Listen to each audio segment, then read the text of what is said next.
여러분, 인류의 역사에 있어서 가장 타락한 시대 하면 어떤 시대일까요? 지금입니까?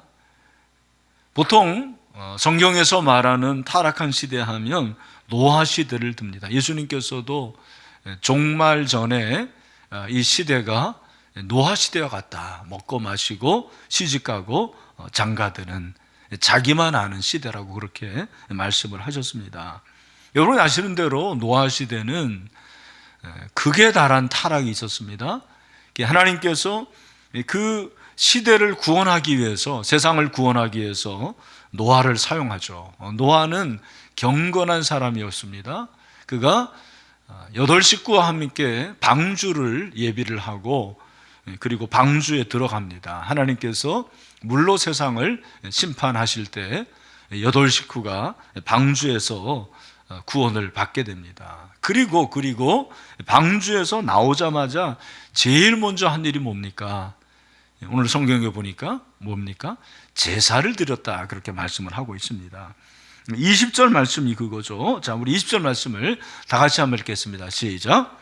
노아가 여호와께 제단을 쌓고 모든 정결한 짐승과 모든 정결한 새 중에서 제물을 취하여 번제로 제단에 드렸더니. 아멘. 여러분, 여기 보니까 노아가 제단을 쌓았다고 그랬는데요, 번제로 제단에 드렸다 그랬습니다. 번제라는 단어가 성경에 제일 먼저 나오는 본문이 8장 20절입니다. 여러분, 번제가 뭐예요? 번제는 제물을 태워서 드리는 제사를 말합니다.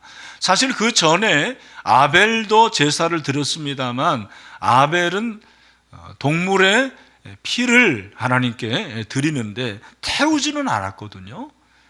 노아는 태워서 번제를 드립니다. 이 번제가 그래서 히브리어로 뭐냐면 올라예요. 올라. 재밌는 것은 연기가 이렇게 올라가지 않습니까? 그 한글을 올라라고 말하지 않는데, 하여튼 히브리어로 번제가 올라예요. 연기를 하나님 앞에 올려 보내는데, 하나님께서 그 제물을 받으셨다 그랬어요. 원어 성경을 보면 어떻게 되어 있냐면, 하나님이 향기로운 냄새를 맡으셨다. 하나님 무슨 코가 있습니까? 코가 있는 게 아니고 신인 동영론, 인간처럼 생각하는데, 여기서 향기로운 냄새를 맡았다라는 것은 다른 말로 무엇입니까? 제물을 받으셨다라는 거예요. 기쁘게 받으셨다. 제물을 받으신 것은 사실은 뭐를 받으신 겁니까? 노아를 받으신 거예요. 노아가 하나님께 받아들여졌다. 그것을 말씀하시는 것입니다. 그렇게 제물을 하나님께서 받으시고 또 제물을 드린 노아를 하나님께서 기쁘게 여기시면서 하신 말씀, 약속의 말씀이 21절과 22절에 나오는데, 특별히 두 가지 약속을 하십니다. 첫 번째 21절에 보니까 내가 다시는 사람으로 말미암아 땅을 저주하지 않겠다. 사람의 죄악으로 인해서 땅을 저주하지 않겠다라는 약속이 첫 번째고요. 두 번째 약속은 모든 생물을 다시 멸하지 않겠다. 우리 잘 하잖아요. 물로 다시는 심판하지 않겠다. 그렇게 약속을 하신 말씀이 오늘 이 본문에 나오는 거예요. 그 중에서 하나님께서 이 말씀을 하시면서 뭐라고 얘기하시냐면, 그 중간에 21절을 다시 보여주시면 뭐라고 그랬습니까? 내가 다시는 사람으로 말미암아 땅을 저주하지 않으니 이는 사람의 마음이 계획하는 바가 어려서부터 어떻게 다 그랬습니까? 악하다 그랬어요. 악하다라는 건 뭐예요? 죄로 인해서 악하다라는 걸 말하는 거예요. 하나님이 물로 심판을 하셨지만, 세상을 심판하셨지만 인간의 그 악한 것을 변화시킬 수가 없었어요. 사실은 인간이 원래 그렇게 악한 거예요. 그래서 하나님을 예배하는 그 예배를 통해서 하나님은 기뻐하신다라는 것을 말씀을 하십니다. 홍수가 세상을 변화시킬 수는 없었어요. 그러나 하나님은 죄악된 인간이지만 하나님을 예배할 때, 나는 너희가 드리는 예배가 참 기쁘다, 좋다, 만족한다, 그렇게 말씀하시는 거예요. 여러분, 우리가 이 사실을 통해서 알 수 있는 게 뭡니까? 하나님이 예배를 얼마나 기뻐하시는가.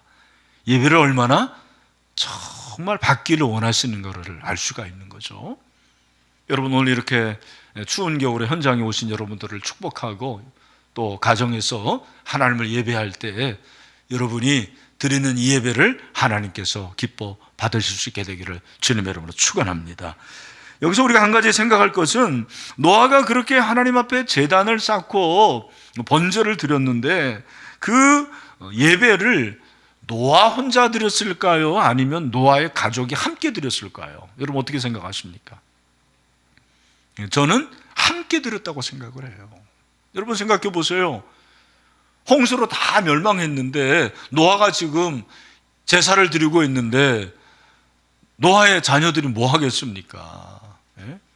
뭐 요즘 아이들처럼 휴대폰으로 게임하고 있을까요? 인터넷 하고 있을까요? 그러지 않았을 거예요.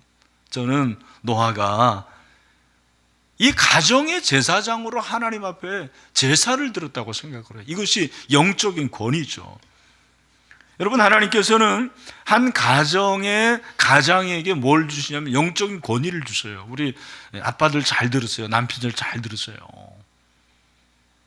여러분, 하나님께서 남편들에게, 특별히 아버지에게 영적인 권위를 주시는데 그 대표로 하나님 앞에 예배를 올려드리는 거죠.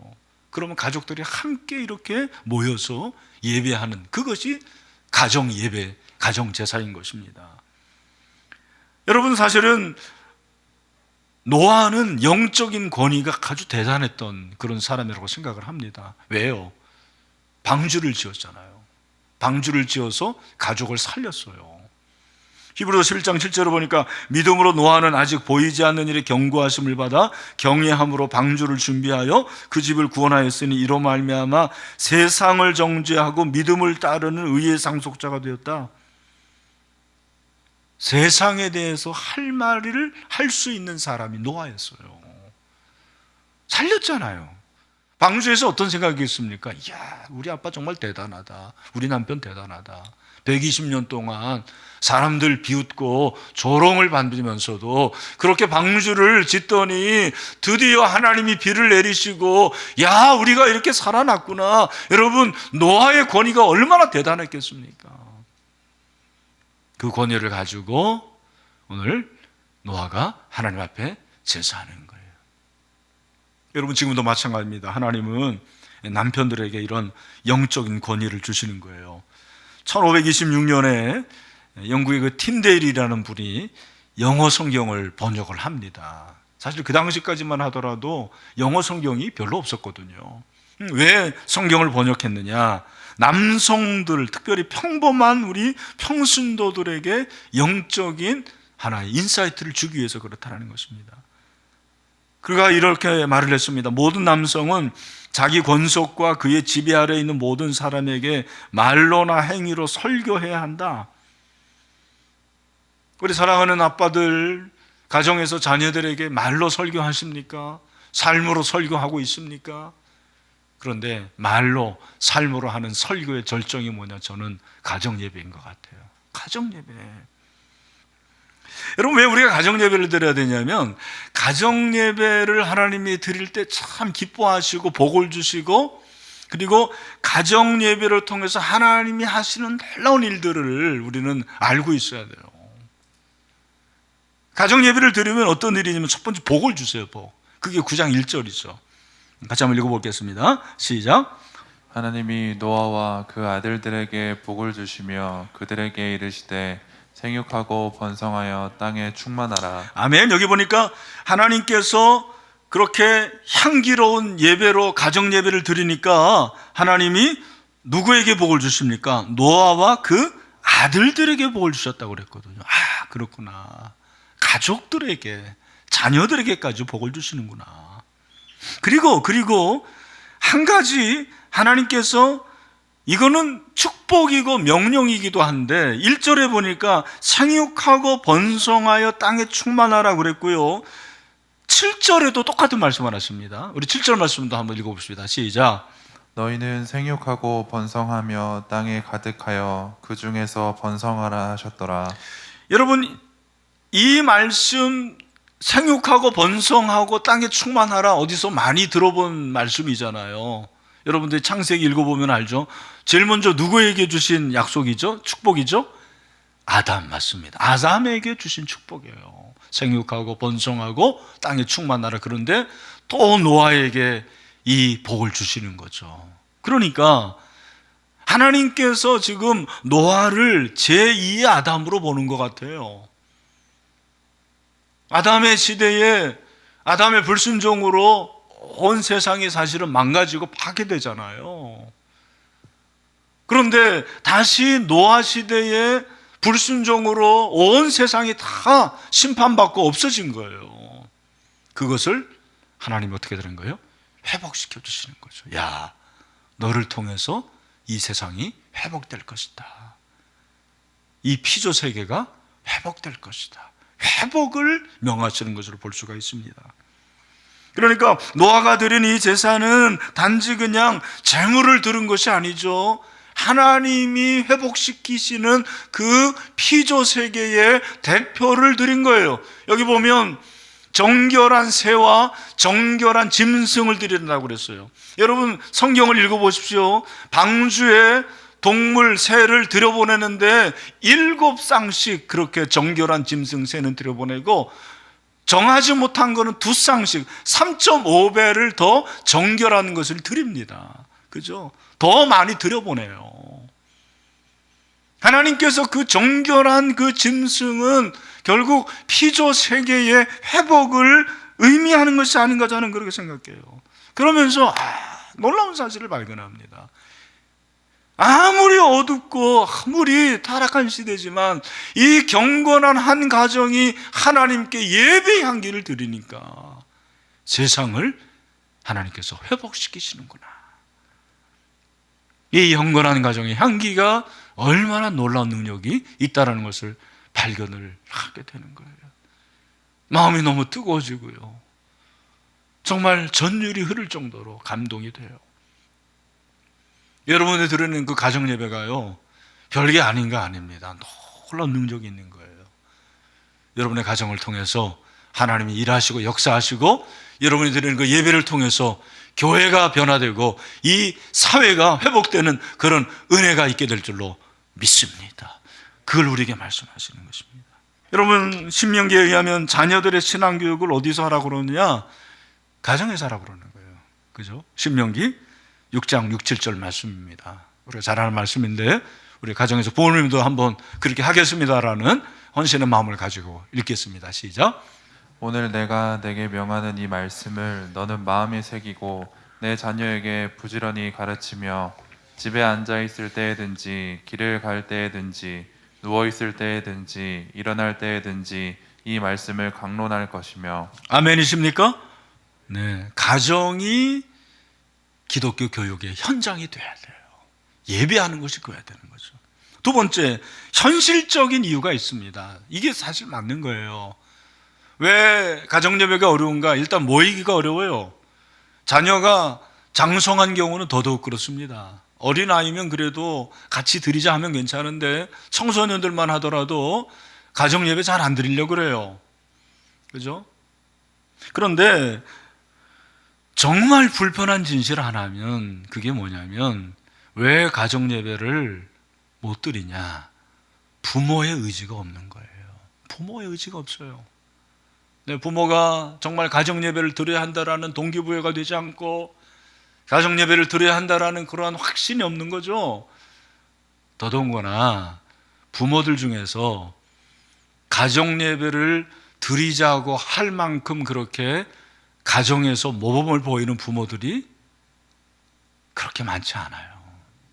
평상시에는 그냥 자기 마음대로 살고 화내고 막 욕하고 대충 그렇게 살다가 어느 날 갑자기 야 우리 가정예배 드리자 그러면 아이들이 깜짝 놀랍니다. 우리 아빠 왜 그래? 우리 엄마 왜 그래? 그렇게 되는 거죠.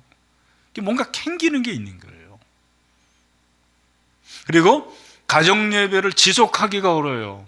제가 이제 다음에 기회가 있으면 말씀드리겠습니다만 가정예배를 여러분 너무 강압적으로 하지 마시고 가정예배를 사실은 재미있게 펀이 있어야 되거든요. 그죠? 그렇게 하지 못하니까 가정예배를 시작했다가도 흐지부지 되는 거죠. 이렇게 실제적인 이유가 없지 않아 있습니다. 근데 저는 하나님께서 이 코로나19를 통해서 우리 한국교회에 주신 도전이 가정예배라고 생각을 했어요. 왜냐하면 코로나19로 인해서 지금 대면 예배가 안 되잖아요. 지금 여러분 이 산부 예배도 20명 겨우 저희가 하나님께 예배를 드리잖아요. 거의 다 비대면으로 드리잖아요. 이 비대면 예배 최대의 피해자들이 누구냐면 다음 세대들이에요. 우리 다음 세대들 지금 1년째 예배당을 밟지 못하고 있습니다. 예배를 드리기도 어렵고 성경학교 모이기도 어렵고 수련회 모이기도 어렵습니다. 어떻게 해야 됩니까? 여러분 그대로 방치해야 됩니까? 안 된다고 해야 됩니까? 안 해요. 하나님이 우리에게 주신 기회라는 거예요. 어떤 기회? 본래의 모습으로 돌아가는 거예요. 뭐예요? 가정에서 예배를 하는 것입니다. 여러분 그 개혁교회 경건한 가정들 보면은요 하루에 3번씩 가정예배 드렸어요. 그것도 2시간씩. 지겹죠 여러분. 그러나 그게 됐어요. 여러분 우리가 이 코로나 시대에 다시 회복할 것이 무엇이냐? 저는 가정예배라고 생각을 해요. 부모들의 영적 권위를 회복해야 됩니다. 왜냐하면 우리 자녀들이 이 악한 시대에 살기 때문에 그렇습니다. 어떻게 보면은 노아 시대보다 더 타락한 시대가 이 시대이기 때문에 그렇습니다. 우리 자녀들이 어디에 제일 오래 머무릅니까? 가정 아닙니까? 그렇죠. 띵크 오렌지의 저자 레지 조이너는 교회와 가정의 영역을 비교하면서 숫자로 비교를 했어요. 그게 뭐냐면 3000대 40이에요. 3040 법칙입니다. 뭐예요? 우리 자녀들이 1년에 가정에 머무는 시간이 3000시간에 비한다면 교회에 머무는 시간은 40시간밖에 안 되는 거예요. 그런데 우리 부모들이 이 40시간의 생명을 걸어요. 40시간의 모든 기독교 교육을 다 맡긴다고요. 정작 3000시간 가정에서 머무는 이 시간 동안에 우리 사랑하는 부모님들 정말 1시간이라도 예배를 드린 적이 있습니까? 이 3000시간 동안에 1시간이라도 하나님의 말씀을 읽고 기도해 본 적이 있습니까? 이게 회복이 돼야 된다는 거예요. 그게 가정의 향기예요. 함께 하는 것입니다. 여러분 가르치려 하지 마세요. 가정 예배는 보여주는 거예요. 제일 좋은 교육은 부모의 등 뒤에서 보는 거예요. 그게 신앙입니다. 저희 부모님은 많이 배우지도 못했고 가난했습니다. 권력이 있었던 것도 아닙니다. 그러나 저에게 물려주신 것은 가정 예배였어요. 참 낮 동안에 얼마나 피곤했겠습니까? 그러나 저녁 식사 이후에 설거지를 하시고 우리 가정 예배 드리자. 저는 그 유산을 받았어요. 어떤 유산보다도 가장 큰 유산이라고 생각합니다. 그래서 저는 가정 예배에 대한 추억들이 아름다운 추억들이 있어요. 제가 97년도에 그때 우리 지민이가 4살이고 지훈이가 갓 6개월도 안 됐는데 세 식구 제 아내와 더불어서 유학을 갔죠. 도착하는 날 제 친구 목사 집에서 식사를 하고 아파트에 들어가 봤더니 아무것도 없어요. 테이블 하나 있습니까? 의자가 있습니까? 제가 이삿짐 풀으면서 신문지를 모으고요. 그리고 종이판 깔았습니다. 거기는 카페트만 하잖아요. 가정예배 드리자고 그랬어요. 가정예배를 드리는데 지금도 기억이 생생합니다. 눈물이 어쩜 그렇게 나는지 찬송을 부르고 기도하는데 고국에서 우리 가정을 보내놓고 기도하실 그 양가 부모님들 생각하니까 너무너무 마음이 참 그렇더라고요. 하나님께 모든 걸 맡겼습니다. 그렇게 눈물로 가정 예배를 드렸어요. 그리고 매주 하나님께 가정 예배를 드렸습니다. 지금도 가정 예배 드리고 있어요.